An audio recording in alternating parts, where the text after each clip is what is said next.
Solving equations, a little review. We know we're trying to find out the value of the variable that was going to make the left side equals to the right side. In this particular case, if you remember it, go ahead, solve it, and then check my answer with me. Okay, so the steps we'll likely take, we're going to try to get the x's on the one side. So to get rid of this one, we're going to add 4x. Whatever I do to one side, I have to do it to the other side, so I need to add 4x here. I'm going to put an interim step here to show you that minus 6 minus 4x plus 4x, this one will cancel out, so I'm just left with minus 6. And on this side, I'm just going to copy it again, because it kind of looks like this minus 4 went to the other side as a plus 4. That's not really what happened. We just added 4x and that's what it looked like, but we may use that later on. So now I have minus 6 on this side, and this gives me minus 3x. Great. I want to leave x alone, so minus 3 is multiplying x. I need to divide this by minus 3, and then I need to do the same thing on the other side. Minus 6 divided by minus 3 is positive 2, and this is just x, which means that our answer is that x is equal to 2. Let's check if it's right. Minus 6 minus 4 times 2, that's minus 6 minus 8, it's minus 14, and minus 7 times 2, it's minus 14. So the left side equals the right side, we have the right answer. Second example, as you can see, it's a little bit harder. We have 2 terms on this side and 1 term on the other side. One more time, stop the video if you want to give this a try. Okay, so hopefully you realize that you cannot do the 7 minus 2 because of bad math. Bad math says that we need to multiply things first, right? So in this case, we're going to multiply this minus 2 inside and have 7 minus 2x minus 2. The 3 also goes inside and becomes 15 minus 6x. And from now on, we're going to try to put all the x's on one side and all the coefficients on the other. So I'm going to choose to put the x's on this side. It's minus 2x stays on this side. Stays on the left side, so it's still a minus.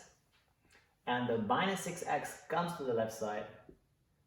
And now we have adding 6x.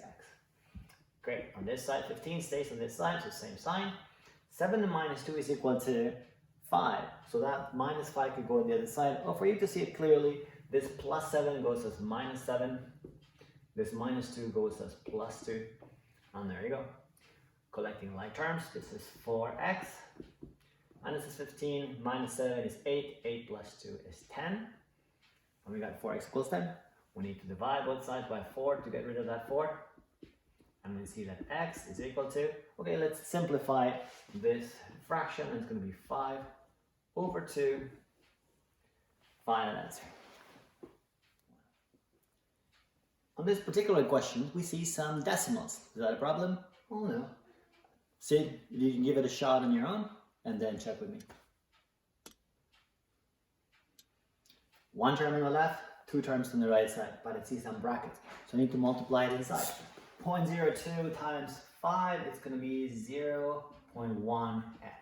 0.02 times minus 2, 0.2. And on the right side, there is no change. So now we'll get the x's together. So I'm going to bring this x over to this side. 0.1x plus 1x. And this is 3.1 plus 0.2 because this minus 0.2 goes to the other side. Or I'm really adding 0.2 on both sides. So now, like terms, this is 1.1x's because that's a full 1. And then 3.1, this is 3.3. Which means that in order to get x by itself, I need to divide both sides by 1.1. And this worked out nicely because 3.3 divided by 1.1 is actually 3. So that is the value that's going to make the left side equal the right side. So now in this case, we got some fractions. Do you remember how to do it? How to try to get rid of these fractions? Go ahead and give it a try. Okay, we got 2 terms on this side and 1 term on the other side. What denominators do we have? 8, 4, and 1. There's a 1 there that we just can't see. So what number is that both 1, 4, and 8 go into? The answer is 8. So we're going to multiply every term by 8. So to make it super clear, I'm going to do this on both sides. 8 this gets multiplied by 8, and this gets multiplied by 8. Every term. Sometimes I just show the one thing, say multiply by 8, and I know that I need to multiply it inside. So once I have this, 8 times 4 is 32 x. 8 divided by 4 is 2, but I still have that minus. And what happens here? The 3x minus 2. Well, 3x minus 2 is still be multiplied by the 2. So I need to put it in brackets. That is super important. On the other side of the equal sign, I have that 8 divided by 8 is 1. I multiply by 17, it's 17. And now became an easy question. I need to get rid of this bracket first, so I'm going to multiply the minus 2 inside. So we got 32 x minus 6 x plus 4, because the minus and the minus gives me a plus. Okay, let's collect like terms. That's going to be 32 minus 6 is 26x. And 17 is still there. The plus 4 goes with minus 4. And I've got 26x, which is equal to 13. Okay, I'll just divide both sides by 26. And can that be simplified? Oh yeah, we can divide both of them by 13.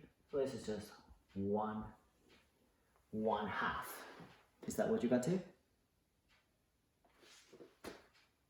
And the last question for practice is, how do we formally check if our answer is correct?